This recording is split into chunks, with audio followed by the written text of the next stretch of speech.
I'm going to tell you and also explain how to grow my top 5 flowering shrubs for April.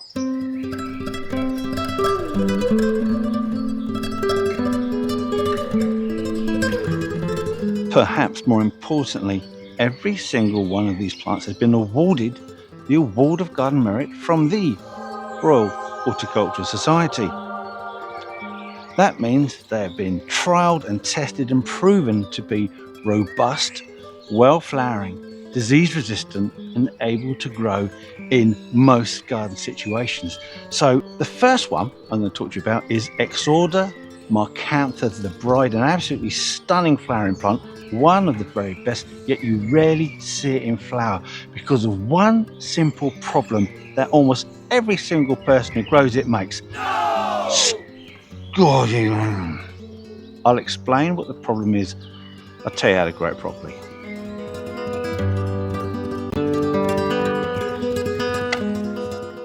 Exochorda macrantha, the bride, grows to about 6 feet tall, has a width between 6 and 8 feet, extremely cold hardy, will tolerate temperatures down to below -15 to -20 degrees. It has this really romantic semi-weeping habit and it will flower top to bottom, all these bits of last year's growth. It's like a blanket of flowers. It's a truly stunning plant.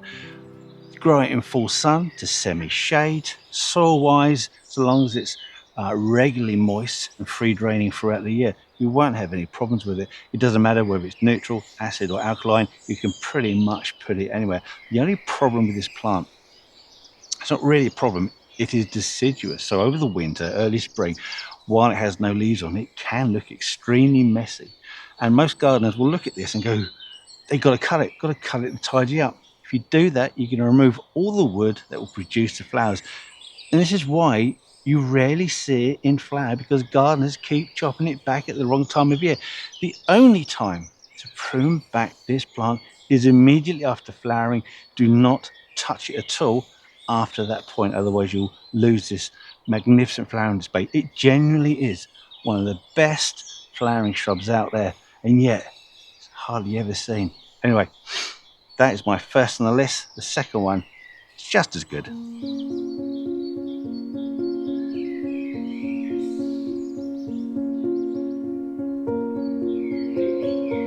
The next shrub on the list is, I'm using the word shrub loosely, it's the Rambling Rose Banksia Lutea. Banksia named after Sir Joseph Banks, one of England's greatest horticultural heroes. Yeah! It is thornless, so no risk of septic thorn punctures in your fingers.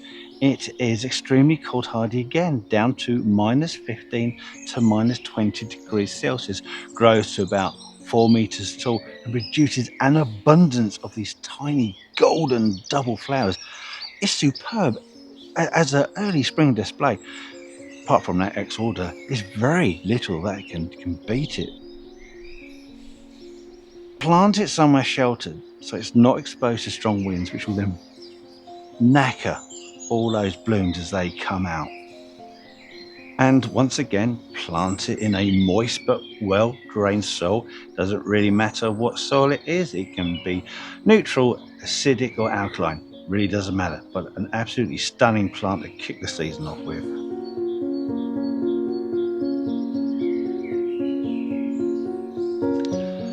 Next on the list is the Pieris japonica, and in particular I like the cultivar Forest Flame. It's not quite as cold hardy as the other ones, but it still goes down to between -10 and -15 degrees Celsius, so it's still really hardy.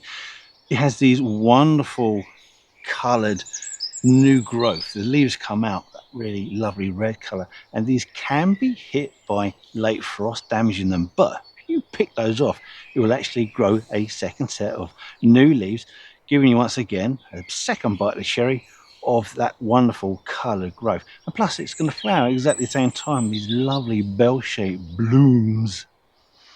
I could have said blooms, but I like saying blooms.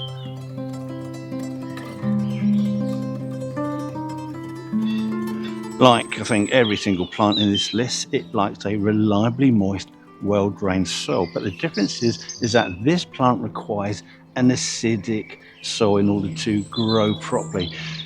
In alkaline soils, it struggles to take up certain nutrients. It won't be able to take up magnesium, won't be able to take up iron. So when you're planting a new plant, dig a big hole, backfill it with ericaceous compost, and then plant your plant into that compost, water it in. A little bit more tricky, but to be honest with you, it's not that hard to dig a hole and put some compost in it, is it?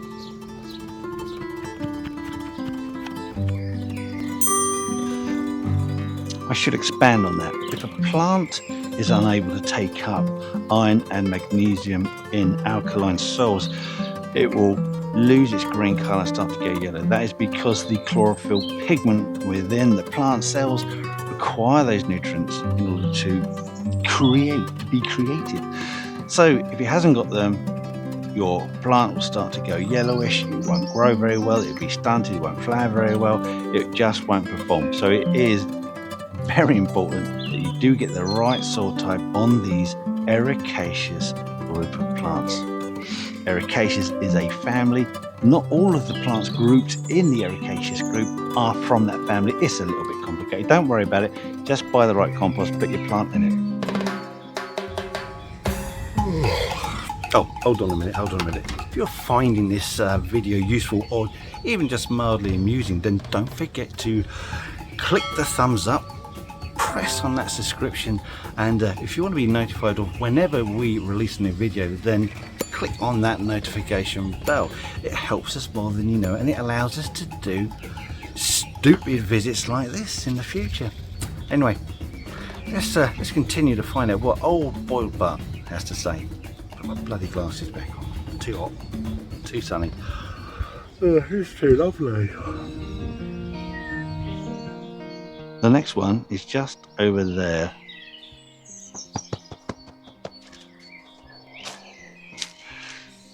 This is a tree peony. I'm filming this in March, so in April, see these big buds here? That is going to be massive, hand-sized blooms. And I've got 1, 2, 3, 4, 5, 6. It's going to be a very, very impressive display.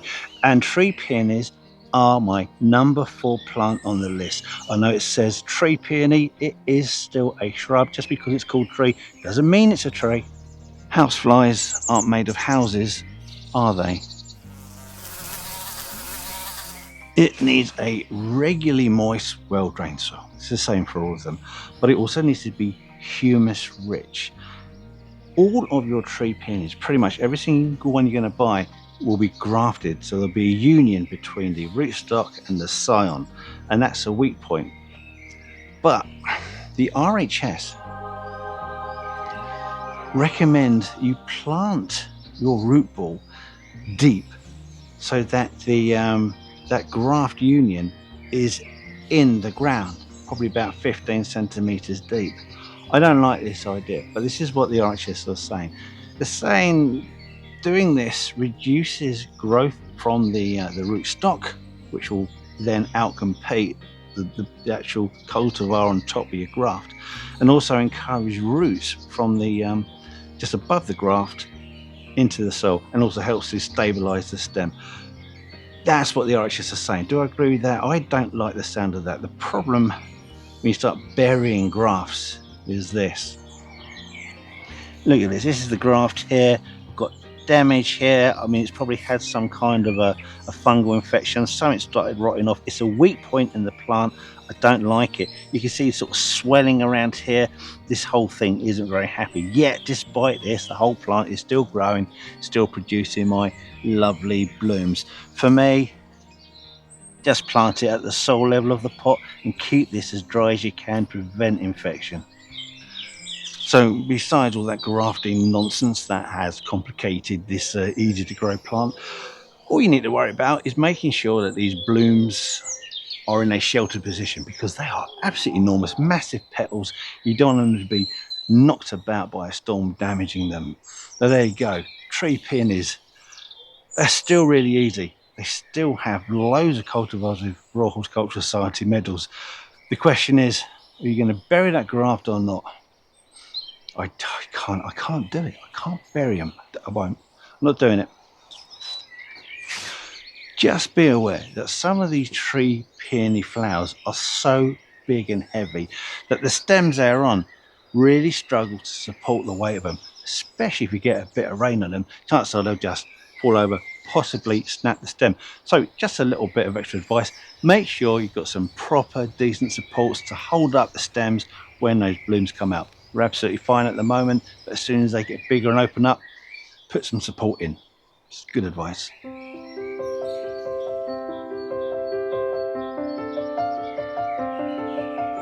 Now, hopefully you would be familiar with at least one of those four that I've just done. But if not, you'd definitely be familiar with this last one, and that is the Choisya ternata. It could either be the green one, which is the ternata. It could be Aztec pearl, which has got that really finely cut foliage and bigger flowers. Or it could be the golden foliage one called Sundance.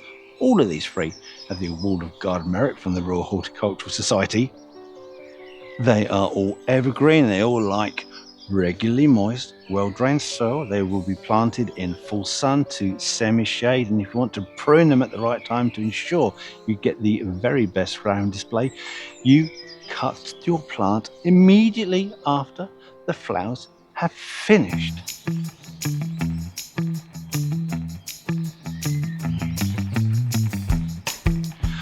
So there you go. Those are my top 5 flowering shrubs for April for beginner gardens, because these are all stunning plants, but all also really easy to grow. But of course, there are other plants out there that are fantastic for April displays, and you're more than welcome to add yours in here. You don't have to put 5 down, you can just put 1 down. Any great plant for this time of year is worth putting in the comments, and we would genuinely love to hear from you. Thanks for watching, and hopefully we'll see you in the next video. Goodbye. Right, now, just before you go, if you want to see more content, more behind the scenes stuff, and images that I've taken of some weird freaky plants over the years, then you're in luck, because we've created an Instagram page. So you can find the link in our description. You can find the link on our main page, and if I'm clever enough, I might be able to get a link somewhere up there. Anyway, thank you for watching, and if you want to see more YouTube stuff, then check out this video here. That's quite a good one. And if it doesn't float your boat, then another one right there. And enjoy these while I've still got the strength, imagination and aptitude to make them. Thank you for watching. Goodbye.